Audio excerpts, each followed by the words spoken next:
ही काय मुंबई सारखी चौपाटी नाहीये. स्टॉल जास्त आणि समुद्र कमी असायला बघायला लागेल कुठेतरी.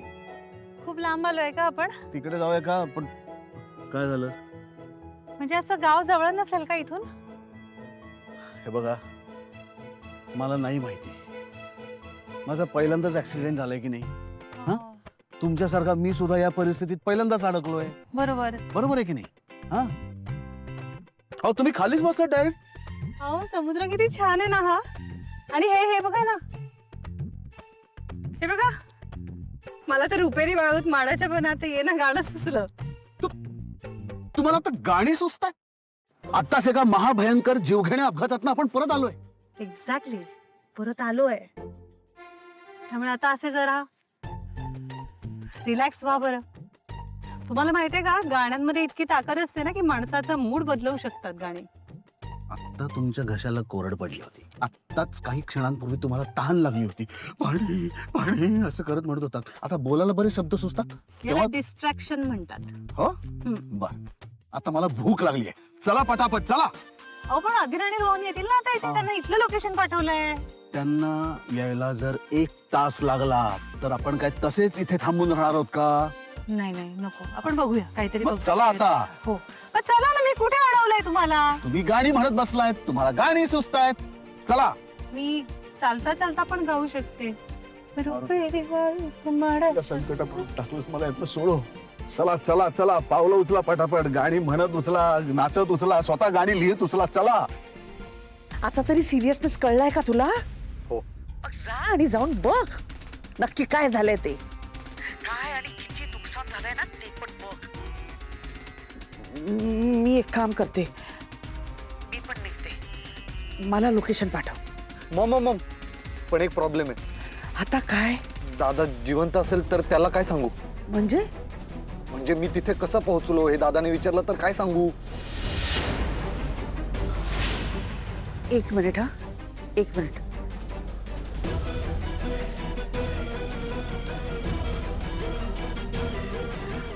हा, मी सांगेन तेच ऐकायचं आणि तितकंच बोलायचं. ओके.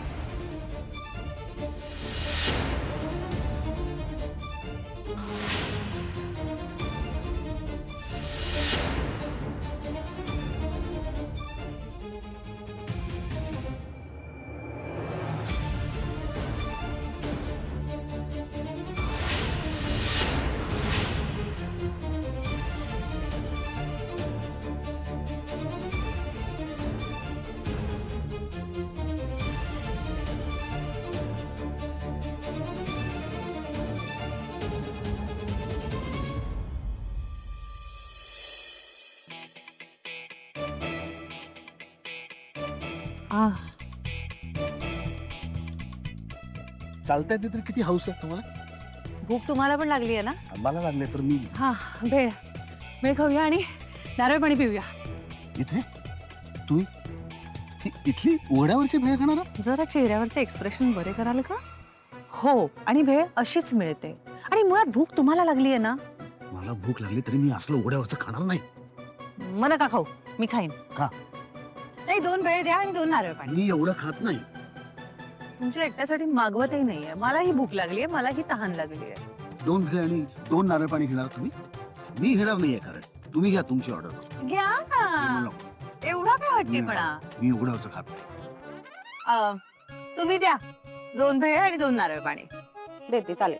पैसे नाहीयेत माझ्याकडे. समोर राजवाडे आहात ना तुम्ही? मी कॅश ठेवत नाही जास्त. ओह.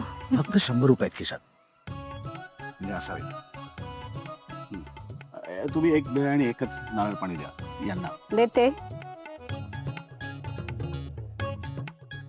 घ्या.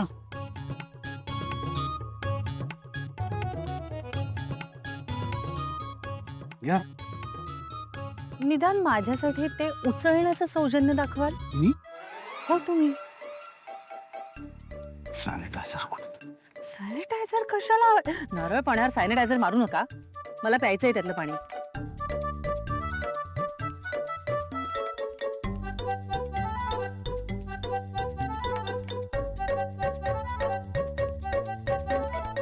स्ट्रॉ.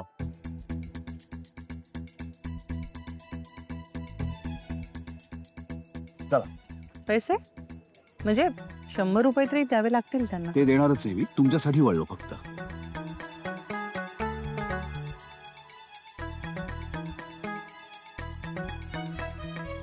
ते ऐक ना, ऐक ना, तू रडू नकोस, तू शांत हो ना ग. खरंच खूप भीती वाटतेय. ते पण किती हादरले असतील यार. अगं म्हणूनच अशा वेळी आपल्याला स्ट्रॉंग राहायचं असतं. ऐक ना अधीरा, तू प्लीज आता रडारड करू नकोस आणि त्यांच्या समोर तर प्लीज करू नकोस. आपलं बोलणं झालंय ना त्यांच्याशी. अगं ते सेफ आहे, त्यांना काही झालं नाहीये. नो आय नो पिंट्या दादा व्हेरी वेल.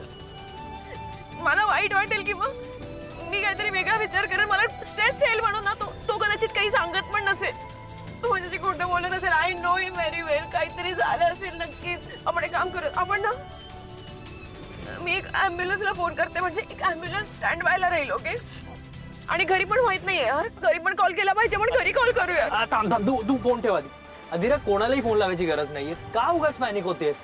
मला सांग, या मोमेंटला तुझी मम्मा आणि आजी काय हेल्प करू शकणार आहेत का? उलट ते पॅनिक होतील. प्लीज या मोमेंटला तू कोणालाही फोन लावू नकोस. तू जरा शांत हो. हे बघ, आपण एकदा तिथे पोहोचलो ना की तू ज्याला फोन लावायचा त्याला फोन लाव. पण आता प्लीज शांत हो अधीरा ग. प्लीज प्लीज काम down. Breathe in, breathe out. Yes, please शांत हो.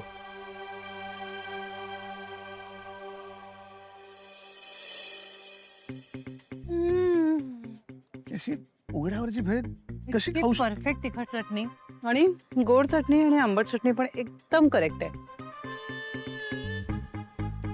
मी इतकी छान भेळ खाल्लेलीच नाहीये. मला आवडतच नाही असं काही बाहेरचं. मी अजिबात खात नाही. वाटेल तसं तिखट बनवतात ते. तिखट खायची कॅपॅसिटी नसेल तर असं बोलायचं. आता कोल्ह्याला द्राक्ष आंबट. तुम्ही मला चॅलेंज देऊ नका. हा,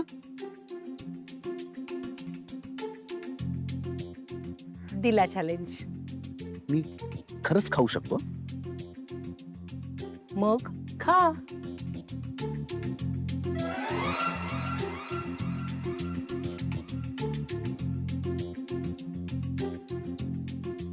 नो टॅलेंट घेतलं.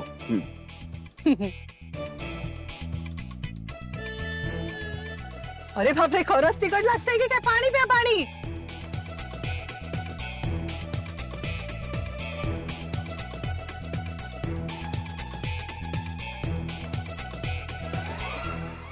हसायला काय झालं? हा, झाली ना, खाल्ली ना रे, चॅलेंज जिंकलं. हा, हसतायत माझ्यावर. काही नाही, तुम्ही माझं चॅलेंज घेतलं आणि वेळ काढलेत. आणि बघा, सॅनिटायझर शिवाय कसे छान उभ्या ठणठणीत. काही माणसांना आजकाल काही वाटतच नाही की एक माणूस आपल्या बरोबर आहे जो उपाशी आहे, ज्याला भूक लागली ती म्हणून तो तुम्हाला इथे घेऊन आला. त्याच्यासमोर तुम्ही एकट्या खाताय. तो